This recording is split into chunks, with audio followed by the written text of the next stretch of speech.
Hello, everyone. Welcome back to another episode of the Asian Football Show.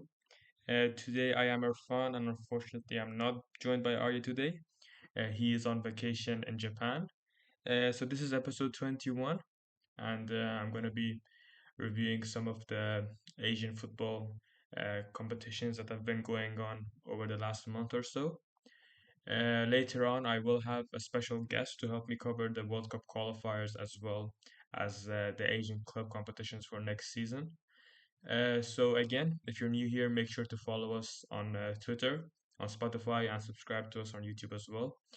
We'd really appreciate it, and let's just get straight into it. So in last episode, we talked about the AFC U17 Women's Asian Cup, and the final has been played. North Korea beat Japan in the final, courtesy of a goal by John Il Chung in the 46th minute. And North Korea have won their fourth title, so congrats to them. South Korea were also the team other than North Korea and Japan to qualify for the U17 Women's World Cup after beating China 2-1 in the third place playoffs. So the two Koreas and Japan are going to be representing Asia uh, at the 2024 Women's U17 Asian Cup, which will be held at the Dominican Republic later this year. And it's interesting.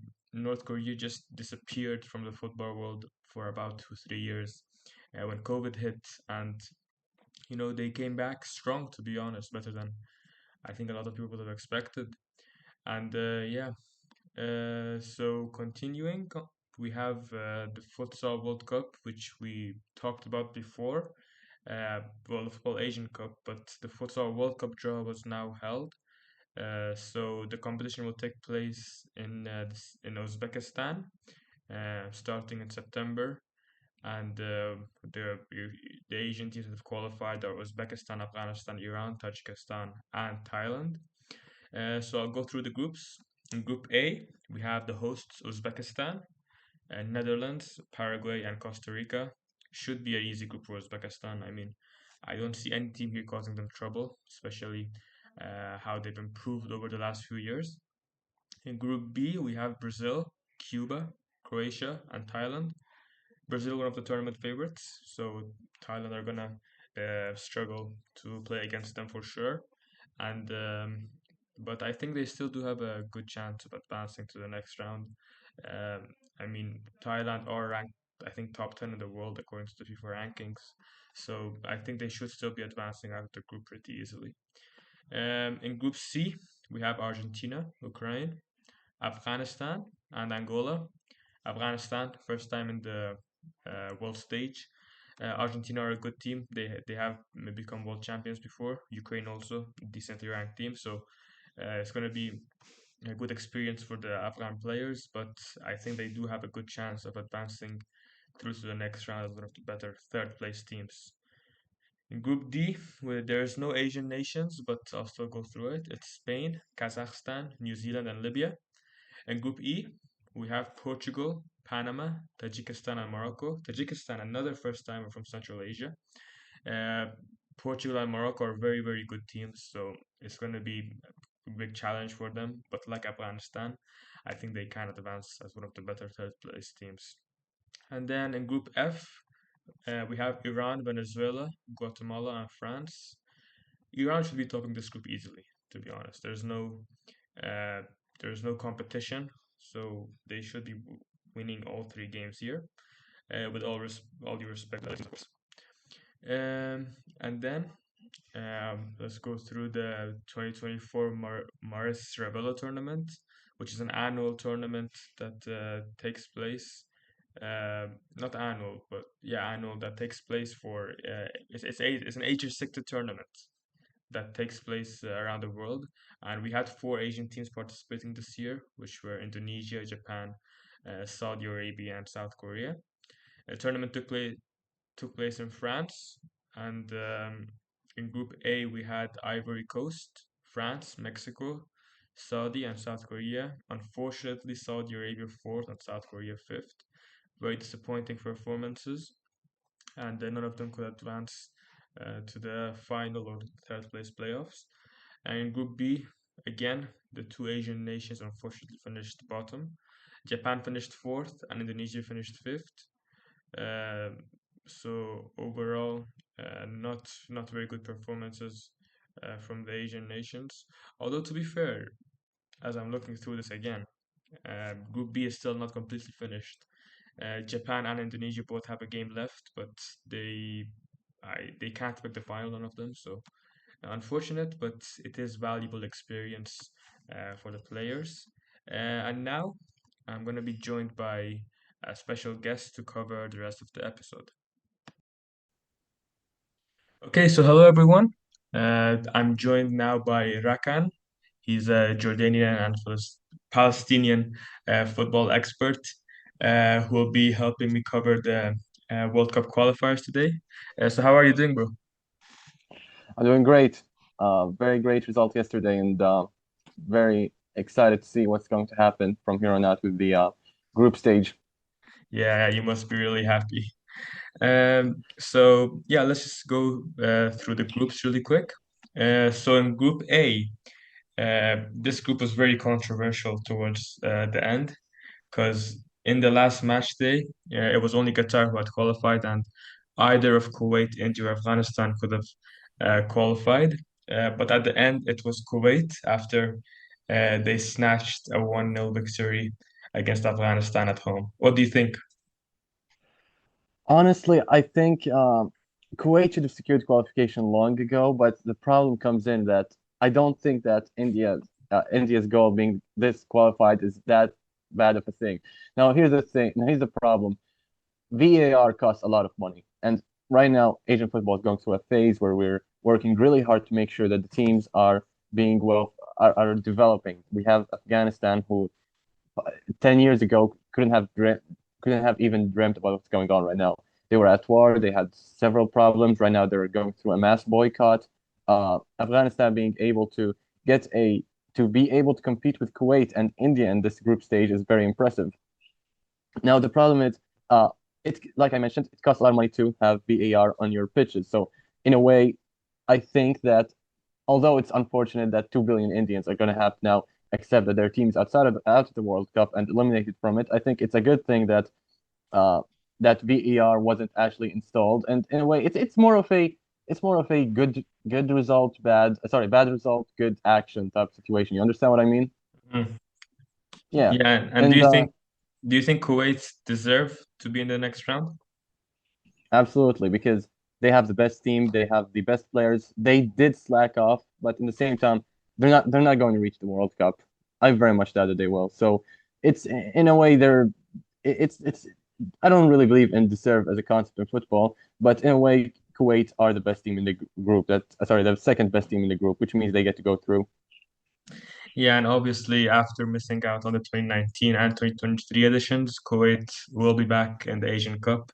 So it's nice to see a former champion back at the top Absolutely. level. Yeah, I mean, my parents lived in Kuwait, and they were huge fans of the national team, and they played at the World Cup. That was a huge thing. I yeah, think they were one of the first Arab teams to reach the World they Cup, were, if not the yes. first. Yeah, and we saw the crowd yesterday, so there definitely is a lot of football fans over there. And on the VAR topic, well, yeah, in this round, as you mentioned, yeah, there's many countries, so it's almost impossible to have VAR in the games. But there is some good news at least. In round three, there will be VAR for all the games. So hopefully it is used properly, and we don't want to see what happened at some games of the Asian Cup. I'm sure you'll agree with me here. I agree with you. Yeah. Okay. So moving on to Group B, Japan absolutely dominated this group. 6 games, 6 wins, 24 goals scored and none conceded. I mean, not really a shock. But what is a shock is North Korea. They came back to the international stage after a long time. They won again their game against Syria, both their games against Myanmar, and they qualified for the final round, but Syria missed out. And that draw against Myanmar last year has cost them heavily, heavily. What do you think? It did. It did. Yeah. I think Syria should have taken their chances when they were right there in front of them. because the issue comes in that Syria have a very good national team. They have one of the most expensive national teams. The country's GDP is extremely low, yet they spend so much money on their national team, and they're still unable to achieve anything really. So right now the situation is they naturalized a lot of players from Europe and Latin America. They've assembled a really good team, but the problem is the team in 2018 was one of the best teams in Asia. Like you could argue that Syria deserved to reach the World Cup that year, and they were one of the best teams at that time. So why did they have to take something that was not broken and try to change it and try to chop it up? That's something I never understood. They had a very good squad core. They have two very good strikers. Omar Summa is still one of the best strikers in Asia, in my opinion. I think he still has it in him, and yet he doesn't get called up to the national team because of the back a few years ago it was a I guess it was a political issue, but now it's simply because the coach prefers the Argentinian players. Uh, I do yeah, understand, but I think pedigree is very important, but at the same time, in international football, there's a rule. If it's not broken, don't fix it.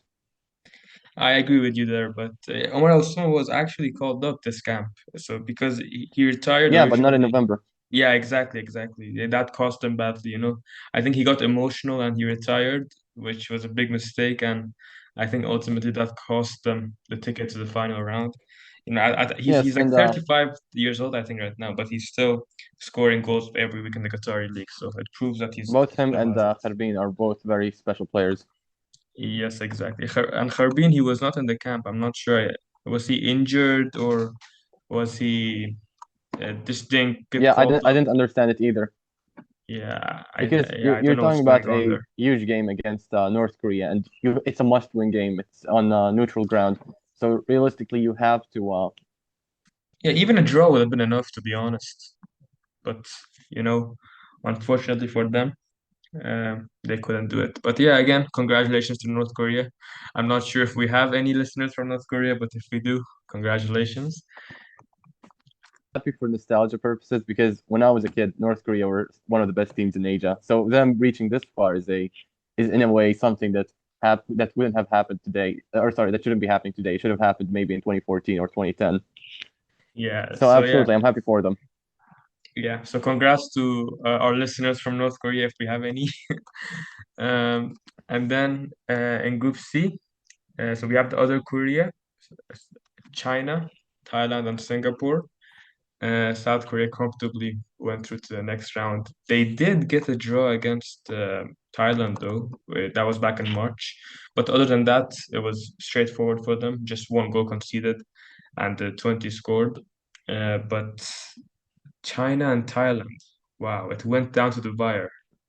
What do you I think? mean, this was the group. This was one of the group of deaths in the tournament. Of course, I think the group of death was the Jordan and Tajikistan and Saudi Arabia, but this one was one team had to go out early, and it's unfortunate because China and Thailand are both very good teams. I think China's biggest advantage was that they had a solid core of players who they've been training for years. They've spent so much money on their facilities, but Thailand also has a solid team. They have some very good attacking player. Yesterday, they needed 4 goals. They got three. Unfortunately, they conceded a goal in I believe the 60th minute. Yeah. Uh, they were doing very good up until that point. So I was surprised that they managed to put up a fight and almost qualify ahead of China. But honestly, I prefer China because in these rounds you will want some teams that are in the third round you will want a team that's more stubborn. So in a way, China have a better shot at getting a result against, let's say, South Korea than Thailand did. Even though Thailand got it, I mean Thailand have a better shot of getting a draw against South Korea and not China, which means because they did get the draw. So uh, I would rather have to go up against China and get my results from there than have to deal with Thailand. And let's say Thailand beat my team, and let's say for example, Iraq go through. That would be a problem. Yeah, I agree with you there. And you know, I think ultimately it was that win in Bangkok for China that got them through to the next round back in November of last year. Um, so yeah, not really much to add to this group. Singapore did get a point against China, which was very surprising to be honest. I thought China would win that game especially after they beat Thailand.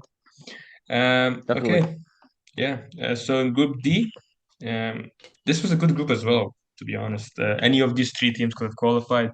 So it was Oman, Kyrgyzstan, Malaysia, and Taiwan, or the Chinese Taipei. Oman qualified to the final. Oman and Kyrgyzstan qualified for the final round, with Malaysia just missing out on a point. What do you think of this? I feel bad for Malaysia because in a way I wanted more Southeast Asian teams in the final round because that region is going to be underrepresented, and 5, 10 years ago they had absolutely no player, no quality to reach that round. Like even in the first round, you had Indonesia playing there, and that's a testament to how much the sports has developed in just a short time period. I would have been. I'll get to Indonesia later when we talk about it, but Kyrgyzstan, they have a very good team. They have a very solid core. They've done. I think they were. I think they had a very tough group in the Asian Cup, and they did very well in 2019, if my memory serves me correctly. They did, Mhm. right? Yeah, they did. Yeah, they went to the round of 16 Yeah, and only lost to UAE. yeah, that's a good catch. So, in my opinion, Kyrgyzstan are a very solid team. I think it was a very tight margin. So, in the final round, Kyrgyzstan shouldn't. If Kyrgyzstan didn't get the result here, had to. They would have had to only qualify on goal difference. So, them being able to get a result away at Oman is a very huge deal. Yeah, and speaking of Kyrgyzstan, they did very well at the 2019 cycle, and but then they dropped off kind of a bit. But then thanks to their new coach Stefan Tarkovic, they've been good Definitely, again. Yeah, qualified for the third straight Asian Cup. I think I Yeah, think Central Asian football has improved a lot since Iran moved to their federation in 2014, I believe. Before that, definitely. Yeah. Uzbekistan were the only good team, but nowadays you see more of a consistent quality around these teams. So there's of course a few domestic players, but there's a players who moved abroad to Europe to Iran sometimes, Yeah, and like I think it's a huge deal that these teams are starting to perform more. It's very important to the development of the AFC. yeah, I completely agree with you there, and but like you said, you have to feel for Malaysia. I mean, they Absolutely, after coming off that Asian Cup, they got a result against Korea, right? If I'm not mistaken. they did They did, three yeah, and three. yeah, 3-3 was an amazing game. So it's unfortunate for them, but I hope they do well It's in a the tough Asian draw. Cup It's a qualify. tough draw. Yeah, yeah, They could have gone out at maybe another group, but even then, you have to remember that like Kyrgyzstan were had a huge problem in the Asian Cup with their tough group. They had to be yeah. with Saudi Arabia and Oman. Oman. Yeah. Speaking of Oman, that's now 3 games in which they couldn't defeat Kyrgyzstan. So they seem to be kind of a dark They horse couldn't. for them. It's a very stubborn team. Yeah, a hard team to play to be fair, especially away, as I think they have turf. So it's going to be interesting Yeah, how that goes out in the next round. Moving on to Group E, this group is just, to be honest, very boring. Iran, Uzbekistan, 14 points. Turkmenistan, Hong Kong, 2 points. Both got a single win. I mean, what can I even say about this? I mean, is there I any was surprised surprise? that. Yeah, actually, I expected Hong Kong to get a better result against Turkmenistan. At least get a win here. Oh yeah, to be fair, they were at the Asian Cup. They They were very solid. Like only just Hong lost Kong, to Iran. Yeah. they lost by a very tight margin. They played a very good game. This is a rematch of their Asian Cup game actually. Uh, Mm-hmm. they played very good football against Iran. They played very good football against UAE. They lost both games, and they got destroyed by Palestine. But I think it was a very impressive showing at the time. Yeah, I agree with you there. But a result wise, as in who advanced, I don't think there was any doubt when the draw was made, and I don't think there still is any doubt about which team Absolutely deserves not. it. Yeah. So we'll just go over that group and let's go on to Group F. The It's Southeast mostly Asian, a yeah, Southeast Asian Cup yeah, it's a replay plus of the Asian Cup. plus Iraq as an NYT. Yeah, you could say that also. Three groups, three. I mean, three of the teams played each other at the Asian Cup. So Iraq, Indonesia, Vietnam, and the Philippines. Iraq were amazing this campaign. They only really struggled for that game against the Philippines at home. But Meme or Muhammad Ali, Mimi, I think that's his nickname. I don't know. I get confused sometimes, but he scored the winning goal, and they really were perfect throughout this campaign. The uh, uh, more important game was between Indonesia and Vietnam because ultimately it was gonna be between them for the second qualifying spot. And if it was like 5, 6 years ago, I think I would have said Vietnam would have qualified. But after what the Indonesian Federation have done, they've been getting their Very impressive. legionnaires. Yeah, very impressive, and they were So able to pull it off. it's Iraq who I fear the most next round. So I'm gonna save my predictions for the next round for later on. But Oh yeah, Iraq, I in my wonder opinion, are why. one of the best teams in Asia. I know I said something different in the group chat yesterday in the D1, but Iraq are the team I don't want to face.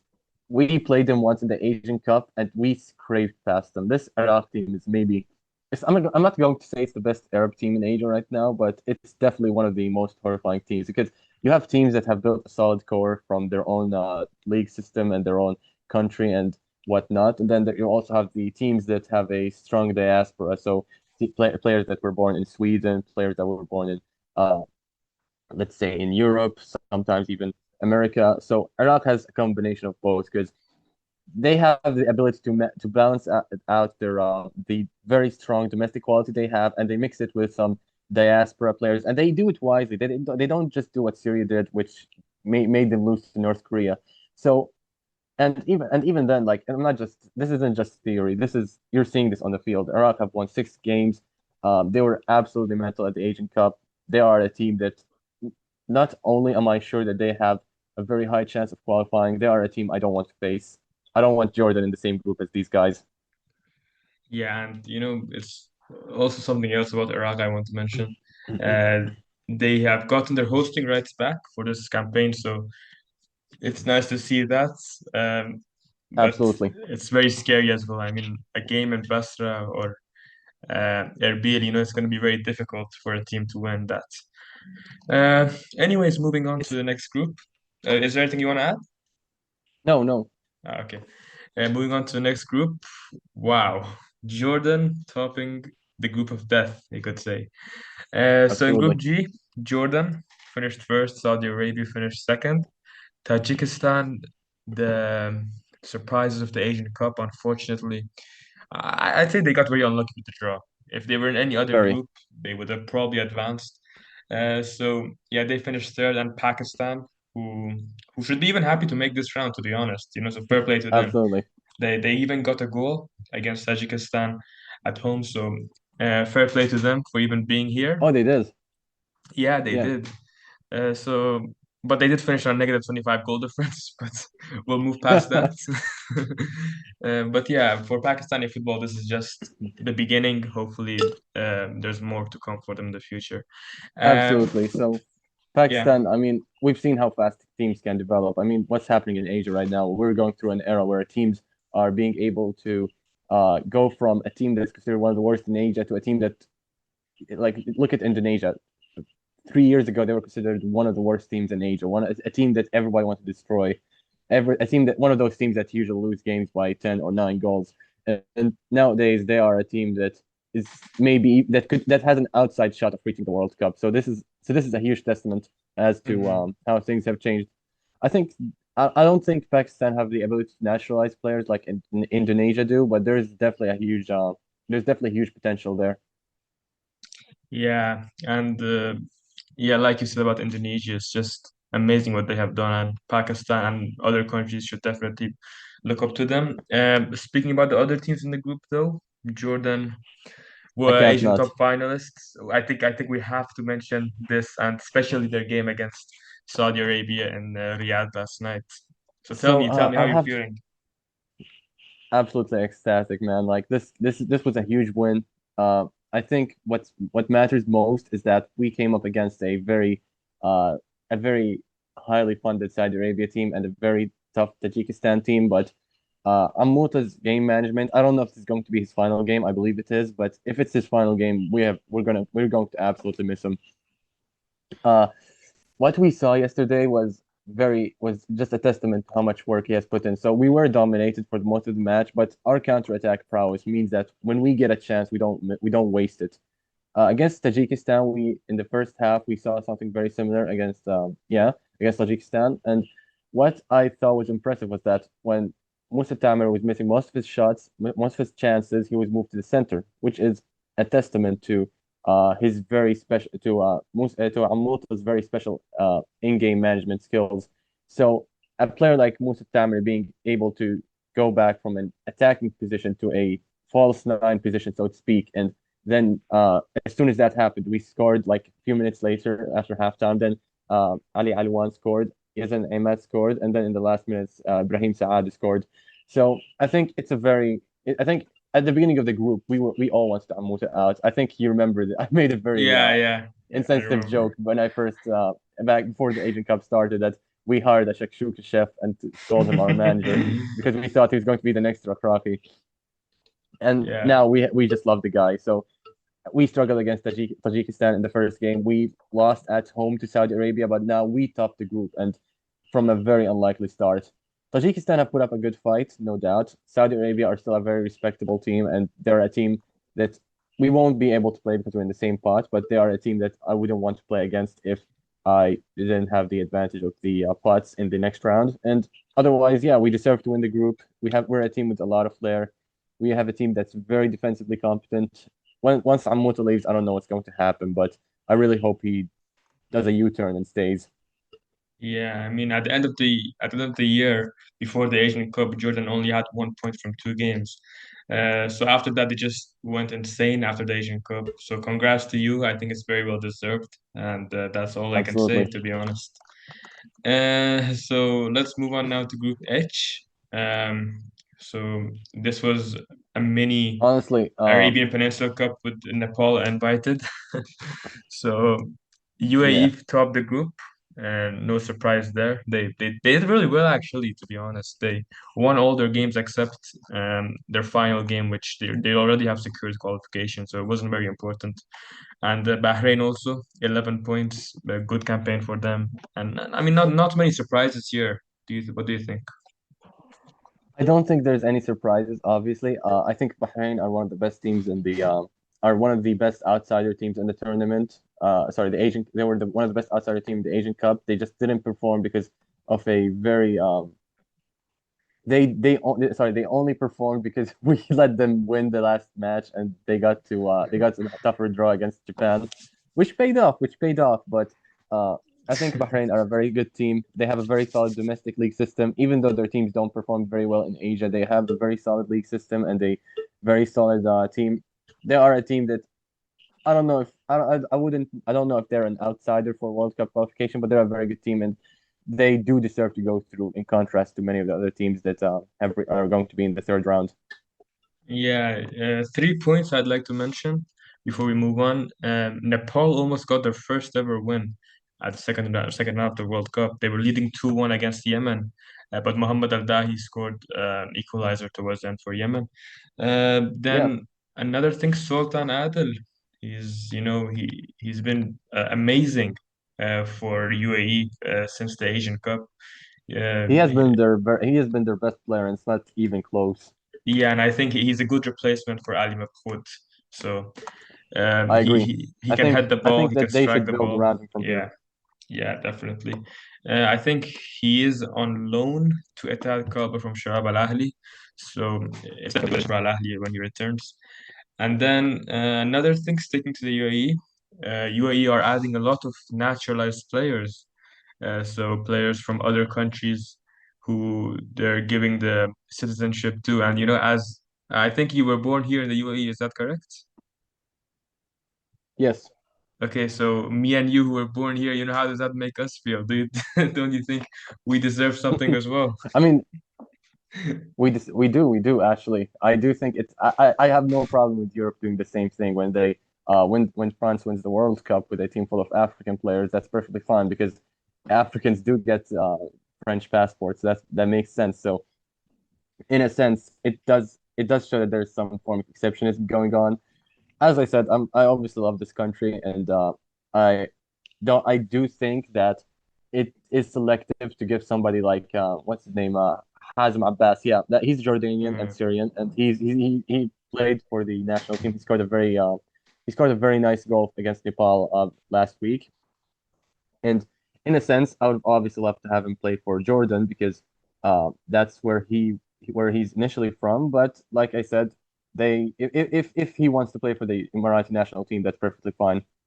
Yeah, it is what it is. But like I said, if any chefs Absolutely. are from the UAE are listening, you can just call us up anytime, and we are available at any moment. Yeah, And then finally in Group I, Australia, same as Japan, just completely dominated this group. Uh, Won all their games, didn't concede a single goal. So not really any surprise there. But Palestine, I think you'll be happy about this, qualified to the next round ahead of Lebanon. absolutely. Lebanon got a draw in Bangladesh, so that that I think that cost them a lot. So what do you think? Do you think that Palestine can be maybe a surprise team in the next round?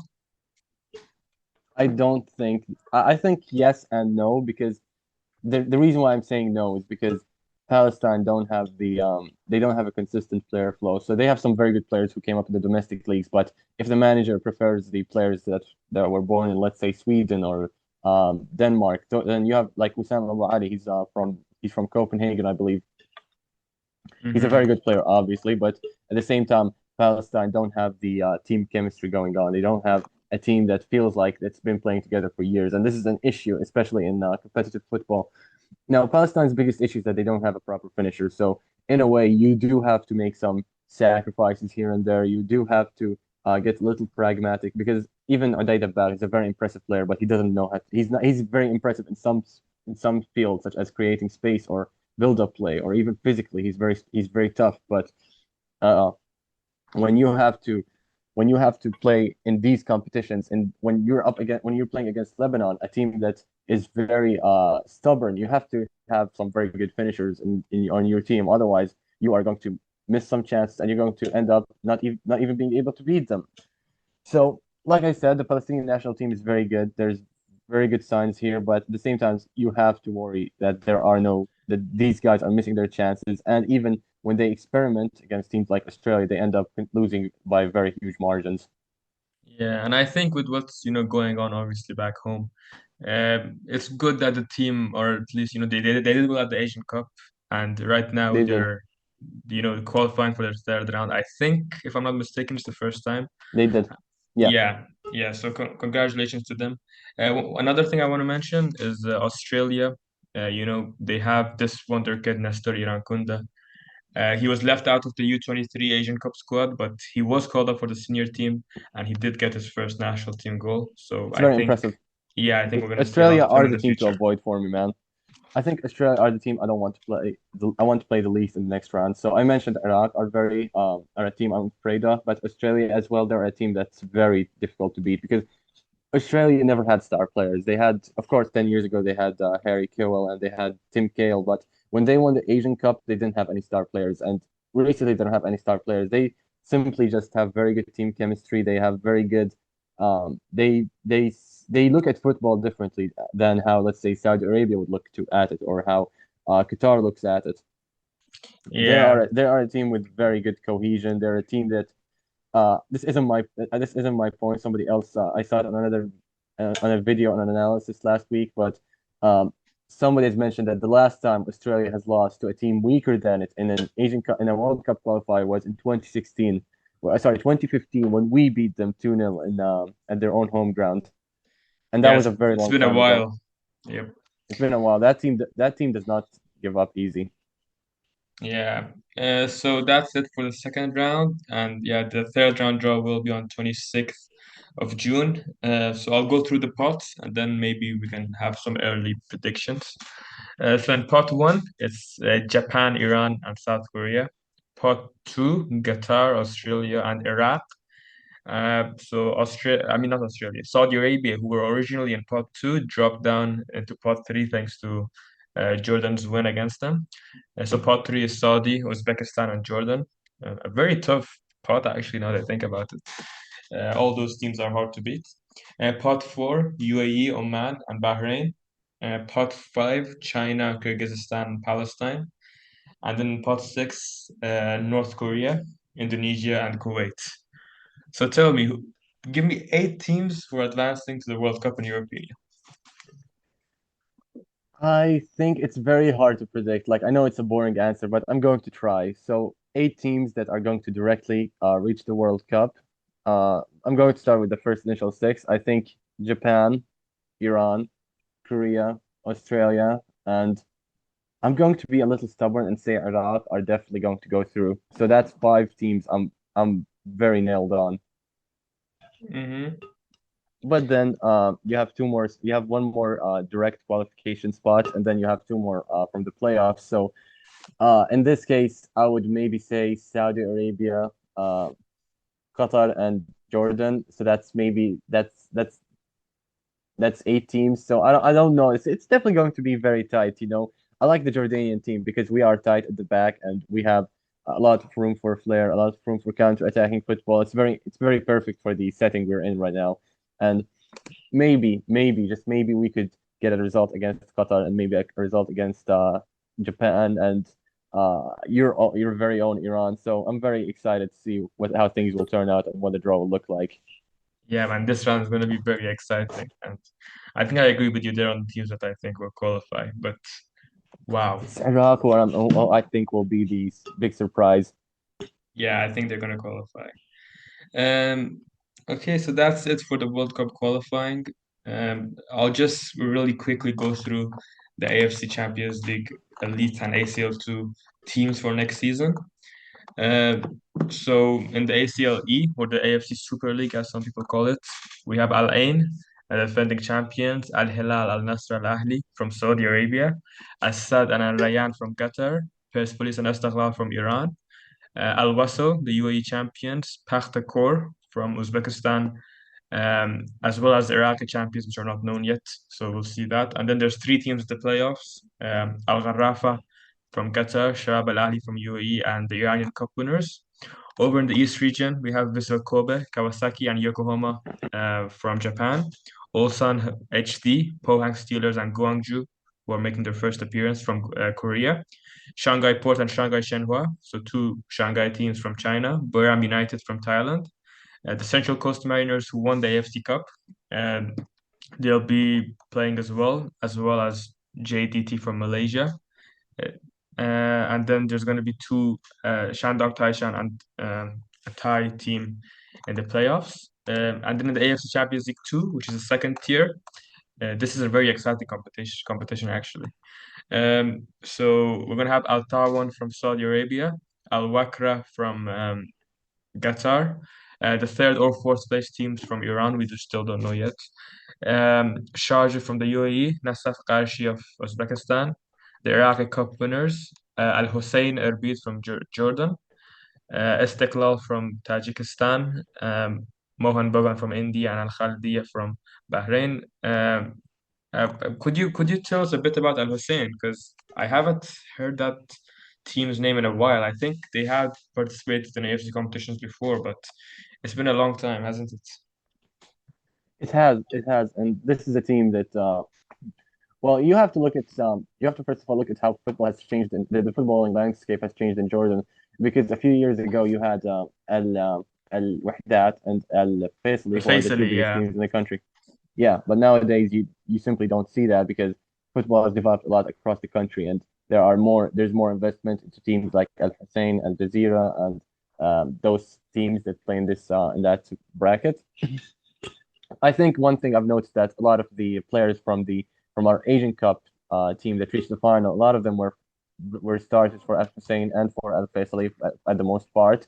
But the players that caught my eyes most at the Asian Cup were Mahmoud Al Mardi, of course. He scored 2 goals against Malaysia, and if my memory serves me correctly, he did play. He did was he didn't yeah he played against Tajikistan and Iraq both as well. And there was also Abdullah Nasib, our best defender in my opinion, other than Yazid Arab, of course. But he's a very impressive player, a very competent defender. So you can very well see where the quality comes in. And of course, this is a cultural shift in the country. So usually you're used to the same two teams winning the title every year, and now some of the best players in the country are playing for Al Hussein. And this, of course, I can't finish without mentioning Hamza Dardour, our top scorer ever. He's of course he of course is very well known for his little rant at the Iraq game when he started shouting at the Iraqi players and got sent off and kicked from the Jordanian camp. But otherwise, he's still a legend for our national team and one of our best players at the time, of course. Yeah. And just moving on to the playoff entrance, the Jordanian Cup winners, Rafshan from Tajikistan, East Bengal of India, Al Ahly of Bahrain, Al Kuwait, and Arkadak of Turkmenistan. And then in the East region, Sanfrecce Hiroshima of Japan, Jeonbuk, Zhejiang of China, Bangkok United, Sydney FC, Selangor of Malaysia, the Vietnamese and Philippines champions, Liman of Hong Kong, Lion City Sailors of Singapore, and then Vietnamese Cup winners Eastern, Kaya, champions, Persib in the playoffs. So that's it for this episode. Thank you again so much, Rakan, for joining me. I will make sure to leave your Thank you for having me socials on. in the description. If anyone wants to go, please do follow him. And yeah, thank you again.